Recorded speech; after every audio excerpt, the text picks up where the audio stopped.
channel. Please subscribe my channel. ಎಲ್ಲರಿಗೂ ನಮಸ್ಕಾರಗಳು ಮಕ್ಕಳೇ.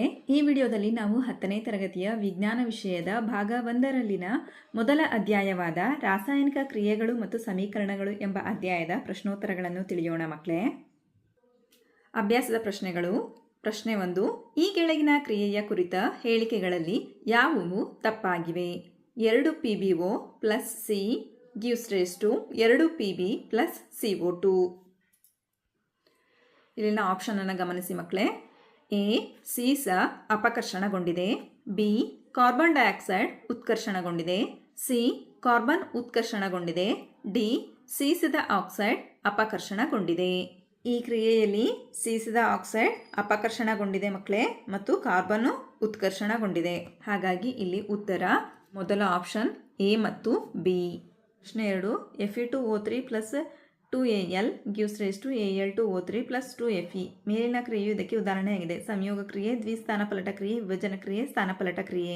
ಗಮನಿಸಿ ಮಕ್ಕಳೇ, ಈ ಕ್ರಿಯೆಯಲ್ಲಿ ಅಲ್ಯೂಮಿನಿಯಂ ಕಬ್ಬಿಣಕ್ಕಿಂತ ಹೆಚ್ಚು ಕ್ರಿಯಾಶೀಲವಾಗಿದೆ. ಹಾಗಾಗಿ ಇದು ಕಬ್ಬಿಣದ ಆಕ್ಸೈಡ್ನಿಂದ ಕಬ್ಬಿಣವನ್ನು ಸ್ಥಾನಪಲಟಗೊಳಿಸಿಬಿಟ್ಟು ಅಲ್ಯೂಮಿನಿಯಂ ಆಕ್ಸೈಡ್ ಮತ್ತು ಕಬ್ಬಿಣವನ್ನು ಬಿಡುಗಡೆ ಮಾಡುತ್ತೆ. ಹಾಗಾಗಿ ಉತ್ತರ ಆಪ್ಷನ್ ಡಿ, ಸ್ಥಾನಪಲ್ಲಟ ಕ್ರಿಯೆ.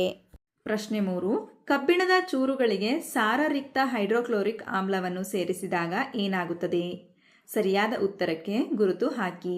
ಆಪ್ಷನ್ ಎ, ಹೈಡ್ರೋಜನ್ ಅನಿಲ ಮತ್ತು ಕಬ್ಬಿಣದ ಕ್ಲೋರೈಡ್ ಉಂಟಾಗುತ್ತದೆ. ಆಪ್ಷನ್ ಬಿ, ಕ್ಲೋರಿನ್ ಅನಿಲ ಮತ್ತು ಕಬ್ಬಿಣದ ಹೈಡ್ರಾಕ್ಸೈಡ್ ಉಂಟಾಗುತ್ತದೆ. ಆಪ್ಷನ್ ಸಿ, ಯಾವುದೇ ಕ್ರಿಯೆ ನಡೆಯುವುದಿಲ್ಲ. ಆಪ್ಷನ್ ಡಿ, ಕಬ್ಬಿಣದ ಲವಣ ಮತ್ತು ನೀರು ಉಂಟಾಗುತ್ತವೆ. ಇದಕ್ಕೆ ಉತ್ತರ ಆಪ್ಷನ್ ಎ, ಹೈಡ್ರೋಜನ್ ಅನಿಲ ಮತ್ತು ಕಬ್ಬಿಣದ ಕ್ಲೋರೈಡ್ ಉಂಟಾಗುತ್ತದೆ. ನಂತರ ಪ್ರಶ್ನೆ 4. ಸರಿದೂಗಿಸಿದ ಸಮೀಕರಣ ಎಂದರೇನು? ರಾಸಾಯನಿಕ ಸಮೀಕರಣಗಳನ್ನು ಏಕೆ ಸರಿದೂಗಿಸಬೇಕು? ಉತ್ತರ, ಪ್ರತಿ ಧಾತುವಿನ ಪರಮಾಣುಗಳ ಸಂಖ್ಯೆ ರಾಸಾಯನಿಕ ಕ್ರಿಯೆಯ ಮೊದಲ ಮತ್ತು ನಂತರ ಒಂದೇ ಆಗಿರುವ ಸಮೀಕರಣವನ್ನು ಸರಿದೂಗಿಸಿದ ರಾಸಾಯನಿಕ ಸಮೀಕರಣ ಎನ್ನುವರು. ರಾಸಾಯನಿಕ ಕ್ರಿಯೆಯಲ್ಲಿ ರಾಶಿಯನ್ನು ಸೃಷ್ಟಿಸುವುದಾಗಲಿ ಲಯಗೊಳಿಸುವುದಾಗಲಿ ಸಾಧ್ಯವಿಲ್ಲ. ಆದ್ದರಿಂದ ರಾಸಾಯನಿಕ ಕ್ರಿಯೆಯ ಉತ್ಪನ್ನಗಳಲ್ಲಿರುವ ಧಾತುಗಳ ಒಟ್ಟು ರಾಶಿಯು ಪ್ರತಿವರ್ತಕದಲ್ಲಿರುವ ಧಾತುಗಳ ಒಟ್ಟು ರಾಶಿಗೆ ಸಮಾನವಾಗಿರಬೇಕು. ಪ್ರಶ್ನೆ 5. ಈ ಕೆಳಗಿನ ಹೇಳಿಕೆಗಳನ್ನು ರಾಸಾಯನಿಕ ಸಮೀಕರಣಗಳ ರೂಪಕ್ಕೆ ಪರಿವರ್ತಿಸಿ ಮತ್ತು ನಂತರ ಅವುಗಳನ್ನು ಸರಿದೂಗಿಸಿ ಅಂತ ಕೊಟ್ಟಿದ್ದಾರೆ ಮಕ್ಕಳೇ. ನೋಡಿ, ಇಲ್ಲಿ ಒಂದೊಂದೇ ಪ್ರಶ್ನೆಗಳಿಗೆ ಉತ್ತರಗಳನ್ನು ನೋಡ್ತಾ ಹೋಗೋಣ.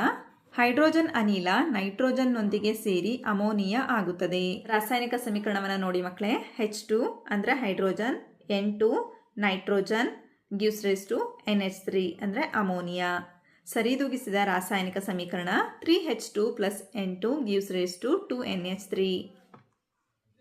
ನಂತರ ಬಿ ಪ್ರಶ್ನೆ. ಹೈಡ್ರೋಜನ್ ಸಲ್ಫೈಡ್ ಅನಿಲ ಗಾಳಿಯಲ್ಲಿ ಉರಿದು ನೀರು ಮತ್ತು ಸಲ್ಫರ್ ಡೈಆಕ್ಸೈಡ್ ಉಂಟು ಮಾಡುತ್ತದೆ. ರಾಸಾಯನಿಕ ಸಮೀಕರಣವನ್ನು ಗಮನಿಸಿ ಮಕ್ಕಳೇ. H2S plus O2 gives rise to H2O plus SO2.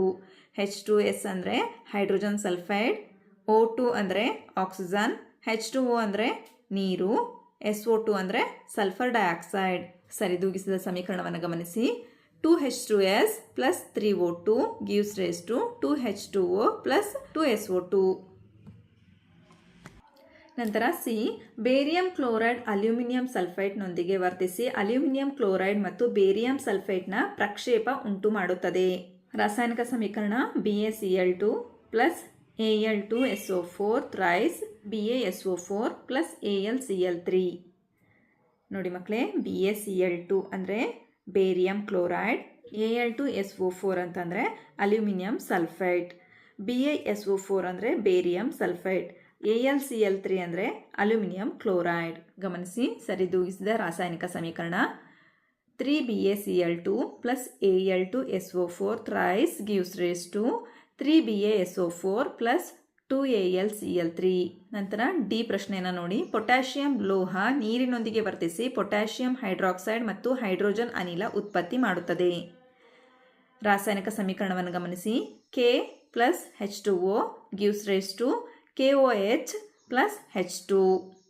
ಗಮನಿಸಿ ಮಕ್ಕಳೇ, K ಅಂತಂದರೆ ಪೊಟ್ಯಾಷಿಯಂ ಪ್ಲಸ್ H2O ಅಂತ ಇದೆ ಅಲ್ವಾ, ಅಂದರೆ ನೀರು.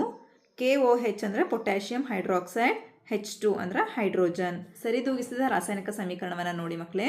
2K plus 2H2O gives rise to 2KOH plus H2. ಪ್ರಶ್ನೆ 6ನ ಗಮನಿಸಿ ಮಕ್ಕಳೇ. ಈ ರಾಸಾಯನಿಕ ಸಮೀಕರಣಗಳನ್ನು ಸರಿದೂಗಿಸಿ.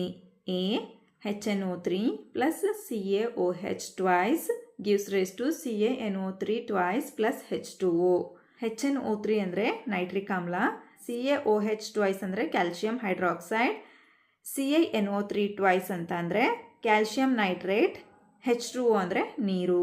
ಈ ಸಮೀಕರಣವನ್ನು ಸರಿದೂಗಿಸಿದಾಗ 2HNO3 plus CaOH twice gives rise to CaNO3 twice plus 2H2O. ನಂತರ ಎರಡನೇ ಸಮೀಕರಣವನ್ನು ನೋಡಿ ಮಕ್ಕಳೇ. NaOH plus H2SO4 gives rise to Na2SO4 plus H2O. ಗಮನಿಸಿ ಮಕ್ಕಳೇ, NaOH ಅಂದರೆ ಸೋಡಿಯಂ ಹೈಡ್ರಾಕ್ಸೈಡ್, H2SO4 ಅಂದರೆ ಸಲ್ಫುರಿಕ್ ಆಮ್ಲ, Na2SO4 ಅಂದರೆ ಸೋಡಿಯಂ ಸಲ್ಫೈಡ್ ಮತ್ತು H2O ಅಂದರೆ ನೀರು.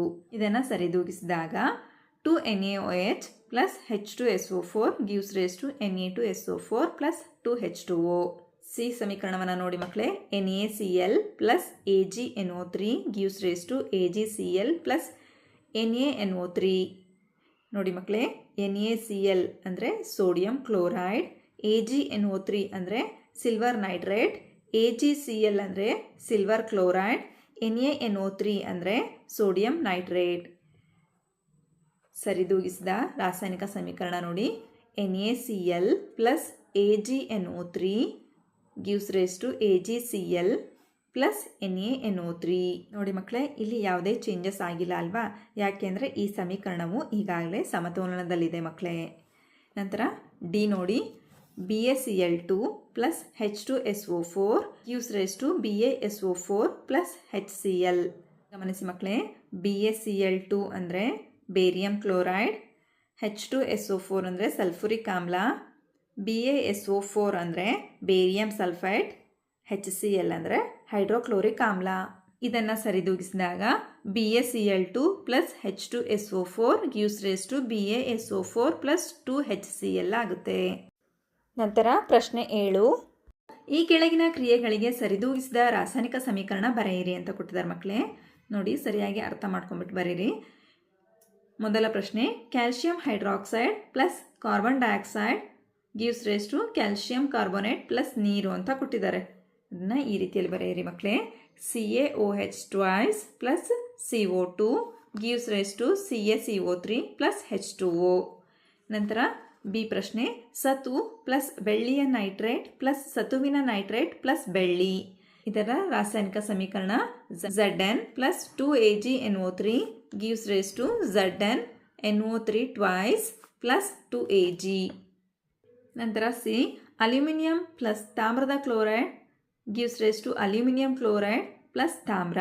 ಇದರ ರಾಸಾಯನಿಕ ಸಮೀಕರಣ 2Al plus 3CuCl2 gives rise to 2AlCl3 plus 3Cu.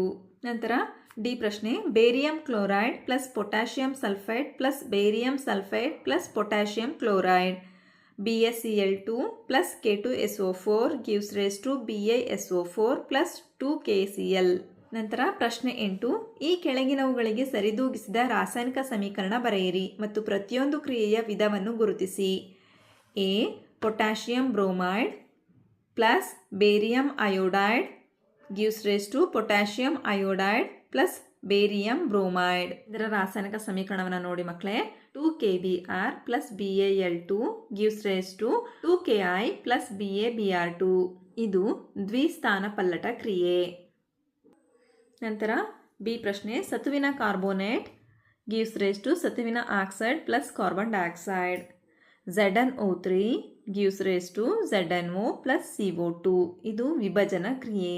ನಂತರ C, hydrogen plus chlorine gives rise to hydrogen chloride. ನೋಡಿ ಮಕ್ಕಳೇ, ಸಮೀಕರಣ H2 plus Cl2 gives rise to 2HCl. ಇದು ಸಂಯೋಗ ಕ್ರಿಯೆ. ನಂತರ ಡಿ ಪ್ರಶ್ನೆ, ಮೆಗ್ನೀಷಿಯಂ ಪ್ಲಸ್ ಹೈಡ್ರೋಕ್ಲೋರಿಕ್ ಆಮ್ಲ gives rise to magnesium chloride plus hydrogen. Mg plus 2HCl gives rise to MgCl2 plus H2. ಇದು ಸ್ಥಾನಪಲ್ಲಟ ಕ್ರಿಯೆ. ನಂತರ ಪ್ರಶ್ನೆ 9, ಅಂತರುಷ್ಣುಕ ಕ್ರಿಯೆಗಳು ಮತ್ತು ಬಹಿರುಷ್ಣುಕ ಕ್ರಿಯೆಗಳು ಎಂದರೇನು? ಉದಾಹರಣೆ ಕೊಡಿ. ಉತ್ತರ: ರಾಸಾಯನಿಕ ಕ್ರಿಯೆಯಲ್ಲಿ ಉತ್ಪನ್ನದೊಂದಿಗೆ ಶಕ್ತಿ ಹೀರುವಿಕೆಯಾಗುವ ಕ್ರಿಯೆಗಳನ್ನು ಅಂತರುಷ್ಣುಕ ಕ್ರಿಯೆಗಳು ಎನ್ನುವರು. ಉದಾಹರಣೆ: ಕ್ಯಾಲ್ಸಿಯಂ ಕಾರ್ಬೋನೇಟ್ ಅನ್ನು ಕಾಯಿಸಿದಾಗ ಕ್ಯಾಲ್ಸಿಯಂ ಆಕ್ಸೈಡ್ ಮತ್ತು ಕಾರ್ಬನ್ ಡೈಆಕ್ಸೈಡ್ ಆಗಿ ವಿಭಜನೆಗೊಳ್ಳುತ್ತದೆ. ರಾಸಾಯನಿಕ ಕ್ರಿಯೆಯಲ್ಲಿ ಉತ್ಪನ್ನದೊಂದಿಗೆ ಉಷ್ಣ ಬಿಡುಗಡೆಯಾಗುವ ಕ್ರಿಯೆಗಳನ್ನು ಬಹಿರುಷ್ಣುಕ ಕ್ರಿಯೆಗಳು ಎನ್ನುವರು. ಉದಾಹರಣೆ: ಕ್ಯಾಲ್ಸಿಯಂ ಆಕ್ಸೈಡ್ ನೀರಿನೊಂದಿಗೆ ವೇಗವಾಗಿ ವರ್ತಿಸಿ ದೊಡ್ಡ ಪ್ರಮಾಣದಲ್ಲಿ ಉಷ್ಣ ಬಿಡುಗಡೆ ಮಾಡುತ್ತಾ ಅರಳಿದ ಸುಣ್ಣ ಅಂದರೆ ಕ್ಯಾಲ್ಸಿಯಂ ಹೈಡ್ರಾಕ್ಸೈಡ್ ಅನ್ನು ಉತ್ಪತ್ತಿ ಮಾಡುತ್ತದೆ. ಪ್ರಶ್ನೆ 10, ಉಸಿರಾಟವನ್ನು ಬಹಿರುಷ್ಣುಕ ಕ್ರಿಯೆ ಎಂದು ಏಕೆ ಪರಿಗಣಿಸಲಾಗಿದೆ? ವಿವರಿಸಿ. ಉತ್ತರ: ಉಸಿರಾಟ ಕ್ರಿಯೆಯಲ್ಲಿ ಗ್ಲೂಕೋಸ್ ನಮ್ಮ ದೇಹದ ಜೀವಕೋಶಗಳಲ್ಲಿ ಆಕ್ಸಿಜನ್ನೊಂದಿಗೆ ಸಂಯೋಗವಾಗಿ ಶಕ್ತಿಯನ್ನು ಒದಗಿಸುತ್ತದೆ. ಆದ್ದರಿಂದ ಉಸಿರಾಟವನ್ನು ಬಹಿರುಷ್ಣುಕ ಕ್ರಿಯೆ ಎಂದು ಪರಿಗಣಿಸಲಾಗಿದೆ. C6H12O6 plus 6O2 gives rise to 6CO2 plus 6H2O plus ಶಕ್ತಿ. ಪ್ರಶ್ನೆ 11, ವಿಭಜನ ಕ್ರಿಯೆಗಳು ಸಂಯೋಗ ಕ್ರಿಯೆಗಳಿಗೆ ವಿರುದ್ಧವಾಗಿವೆ ಎನ್ನುತ್ತಾರೆ. ಏಕೆ? ಈ ಕ್ರಿಯೆಗಳಿಗೆ ಸಮೀಕರಣಗಳನ್ನು ಬರೆಯಿರಿ. ಉತ್ತರ: ವಿಭಜನ ಕ್ರಿಯೆಯಲ್ಲಿ ಒಂದು ಸಂಯುಕ್ತವು ಸರಳ ವಸ್ತುಗಳಾಗಿ ಒಡೆದು ಹೋದರೆ ಸಂಯೋಗ ಕ್ರಿಯೆಯಲ್ಲಿ 2 ಅಥವಾ ಅದಕ್ಕೂ ಹೆಚ್ಚು ವಸ್ತುಗಳು ಸೇರಿ ಒಂದೇ ಹೊಸ ವಸ್ತು ಆಗುತ್ತದೆ. ಹಾಗಾಗಿ ಇವು ಒಂದಕ್ಕೊಂದು ವಿರುದ್ಧವಾಗಿವೆ. ಸಂಯೋಗ ಕ್ರಿಯೆಗೆ ಉದಾಹರಣೆ 2H2 plus O2 gives rise to 2H2O. ವಿಭಜನ ಕ್ರಿಯೆಗೆ ಉದಾಹರಣೆ CaCO3 gives rise to CaO plus CO2. ಪ್ರಶ್ನೆ 12, ಉಷ್ಣ, ಬೆಳಕು ಮತ್ತು ವಿದ್ಯುತ್ ಶಕ್ತಿಯ ರೂಪದಲ್ಲಿ ಶಕ್ತಿಯನ್ನು ಒದಗಿಸುವ ಮೂಲಕ ನಡೆಸುವ ವಿಭಜನ ಕ್ರಿಯೆಗಳಿಗೆ ತಲಾ ಒಂದೊಂದು ಸಮೀಕರಣ ಬರೆಯಿರಿ. ಉತ್ತರ: ಉಷ್ಣ ವಿಭಜನ ಕ್ರಿಯೆ 2FeSO4 gives rise to Fe2O3 plus SO2 plus SO3. ಬೆಳಕಿನ ಶಕ್ತಿಯ ರೂಪ 2AgCl gives rise to 2Ag plus Cl2. ನಂತರ ವಿದ್ಯುತ್ ಶಕ್ತಿ ವಿಭಜನಾ ಕ್ರಿಯೆಗೆ ಸಮೀಕರಣ 2Al2O3 gives rise to 4Al plus 3O2. ನಂತರ ಪ್ರಶ್ನೆ 13, ಸ್ಥಾನಪಲ್ಲಟ ಕ್ರಿಯೆ ಮತ್ತು ದ್ವಿಸ್ಥಾನಪಲ್ಲಟ ಕ್ರಿಯೆಗಳ ನಡುವಿನ ವ್ಯತ್ಯಾಸವೇನು? ಈ ಕ್ರಿಯೆಗಳಿಗೆ ಸಮೀಕರಣಗಳನ್ನು ಬರೆಯಿರಿ. ದ್ವಿಸ್ಥಾನಪಲ್ಲಟ: ಒಂದು ಧಾತುವು ಸಂಯುಕ್ತದಲ್ಲಿನ ಇನ್ನೊಂದು ಧಾತುವನ್ನು ಸ್ಥಾನಪಲ್ಲಟಗೊಳಿಸುವ ರಾಸಾಯನಿಕ ಕ್ರಿಯೆ. ಈ ಕ್ರಿಯೆಯ ಸಮೀಕರಣವನ್ನು ನೋಡಿ ಮಕ್ಕಳೇ. Fe plus CuSO4 gives rise to FeSO4 plus Cu. ದ್ವಿಸ್ಥಾನಪಲ್ಲಟ ಕ್ರಿಯೆ: ಎರಡು ವಿಭಿನ್ನ ಅಣುಗಳು ವಿನಿಮಯಗೊಳ್ಳುವ ರಾಸಾಯನಿಕ ಕ್ರಿಯೆ. ಈ ಕ್ರಿಯೆಗೆ ಸಮೀಕರಣ Na2SO4 plus BaCl2 gives rise to BaSO4 plus 2NaCl. ಪ್ರಶ್ನೆ 14, ಬೆಳ್ಳಿಯ ಶುದ್ಧೀಕರಣ ಕ್ರಿಯೆಯು ಬೆಳ್ಳಿಯ ನೈಟ್ರೇಟ್ ದ್ರಾವಣದಿಂದ ಬೆಳ್ಳಿಯ ತಾಮ್ರದಿಂದ ಸ್ಥಾನಪಲ್ಲಟಗೊಳ್ಳುವುದನ್ನು ಒಳಗೊಂಡಿದೆ. ಈ ಸಂದರ್ಭದಲ್ಲಿ ನಡೆಯುವ ಕ್ರಿಯೆಯನ್ನು ಬರೆಯಿರಿ. ನೋಡಿ ಮಕ್ಕಳೇ, 2AgNO3 plus Cu gives rise to CuNO3 twice plus 2Ag. ಪ್ರಶ್ನೆ 15, ಪ್ರಕ್ಷೇಪಣ ಕ್ರಿಯೆ ಎಂದರೇನು? ಉದಾಹರಣೆಗಳೊಂದಿಗೆ ವಿವರಿಸಿ. ಉತ್ತರ: ರಾಸಾಯನಿಕ ಕ್ರಿಯೆಯಲ್ಲಿ ಜಲ ವಿಲೀನಗೊಳ್ಳದ ಪ್ರಕ್ಷೇಪವನ್ನು ಉಂಟುಮಾಡುವ ಕ್ರಿಯೆಯನ್ನು ಪ್ರಕ್ಷೇಪಣ ಕ್ರಿಯೆ ಎನ್ನುವರು. ಉದಾಹರಣೆ: ಬೇರಿಯಂ ಕ್ಲೋರೈಡ್ ದ್ರಾವಣಕ್ಕೆ ಸೋಡಿಯಂ ಸಲ್ಫೇಟ್ ದ್ರಾವಣವನ್ನು ಮಿಶ್ರಣ ಮಾಡಿದಾಗ ಬೇರಿಯಂ ಸಲ್ಫೇಟ್ ಪ್ರಕ್ಷೇಪ ಉಂಟಾಗುತ್ತದೆ. ನಂತರ ಪ್ರಶ್ನೆ 16, ಆಕ್ಸಿಜನ್ ಪಡೆದುಕೊಳ್ಳುವುದು ಅಥವಾ ಕಳೆದುಕೊಳ್ಳುವುದಕ್ಕೆ ಸಂಬಂಧಿಸಿದಂತೆ ಕೆಳಗಿನ ಪ್ರತಿಯೊಂದನ್ನು ಎರಡೆರಡು ಉದಾಹರಣೆಗಳೊಂದಿಗೆ ವಿವರಿಸಿ. ಇಲ್ಲಿ ಉತ್ಕರ್ಷಣ ಮತ್ತು ಅಪಕರ್ಷಣ ಅಂತ ಕೊಟ್ಟಿದ್ದಾರೆ ಮಕ್ಕಳೇ. ಉತ್ಕರ್ಷಣ ಅಂದರೆ ಏನಂದರೆ, ರಾಸಾಯನಿಕ ಕ್ರಿಯೆಯಲ್ಲಿ ವಸ್ತುವೊಂದು ಆಕ್ಸಿಜನ್ ಪಡೆದುಕೊಂಡರೆ ಅದನ್ನು ಉತ್ಕರ್ಷಣ ಎನ್ನುವರು. ಉದಾಹರಣೆ 4Na plus O2 gives rise to 2Na2O. ನಂತರ 2Cu plus O2 gives rise to 2CuO. ನೋಡಿ ಮಕ್ಕಳೇ, ಇಲ್ಲಿ Na ಅಂದರೆ ಸೋಡಿಯಂ, O2 ಅನ್ನೋದು ಆಕ್ಸಿಜನ್, Na2O ಅಂದರೆ ಸೋಡಿಯಂ ಆಕ್ಸೈಡ್.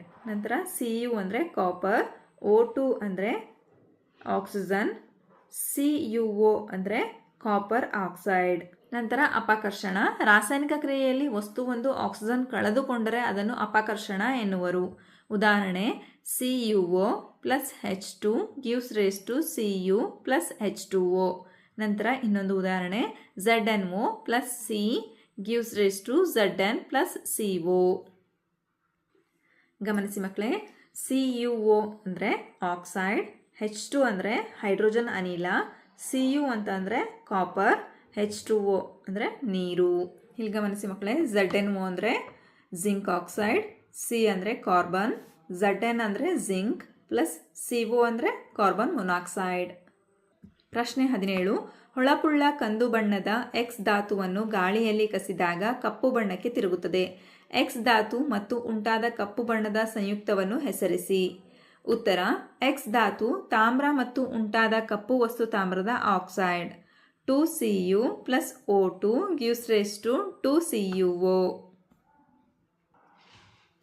Cu ಅಂದರೆ ಕಾಪರ್ ಅಣುಗಳು, O2 ಅಂತ ಅಂದರೆ ಆಕ್ಸಿಜನ್ ಅಣು, CuO ಅಂದರೆ ಕಾಪರ್ ಆಕ್ಸೈಡ್ ಅಣುಗಳು. ಪ್ರಶ್ನೆ 18. ಕಬ್ಬಿಣದ ವಸ್ತುಗಳಿಗೆ ಬಣ್ಣ ಬಳಿಯುವುದೇಕೆ? ಉತ್ತರ: ಕಬ್ಬಿಣದ ವಸ್ತುಗಳು ತುಕ್ಕು ಹಿಡಿಯುವುದನ್ನು ನಿಯಂತ್ರಿಸಲು ಕಬ್ಬಿಣದ ವಸ್ತುಗಳಿಗೆ ಬಣ್ಣ ಬಳಿಯುತ್ತಾರೆ. ಬಣ್ಣವು ಕಬ್ಬಿಣ, ಗಾಳಿ ಹಾಗೂ ನೀರಿನ ನಡುವಿನ ಪ್ರಕ್ರಿಯೆಯನ್ನು ನಿಯಂತ್ರಿಸುತ್ತದೆ. ಪ್ರಶ್ನೆ 19. ಎಣ್ಣೆ ಮತ್ತು ಕೊಬ್ಬು ಹೊಂದಿದ ಆಹಾರ ಪದಾರ್ಥಗಳ ಮೂಲಕ ನೈಟ್ರೋಜನ್ ಅನಿಲವನ್ನು ಹಾಯಿಸುತ್ತಾರೆ ಏಕೆ? ಉತ್ತರ: ಕೊಬ್ಬು ಮತ್ತು ಎಣ್ಣೆ ಪದಾರ್ಥಗಳು ಉತ್ಕರ್ಷಣಗೊಂಡಾಗ ಅವು ಕಮಟುತ್ತವೆ ಮತ್ತು ಅವುಗಳ ವಾಸನೆ ಮತ್ತು ರುಚಿ ಬದಲಾಗುತ್ತದೆ.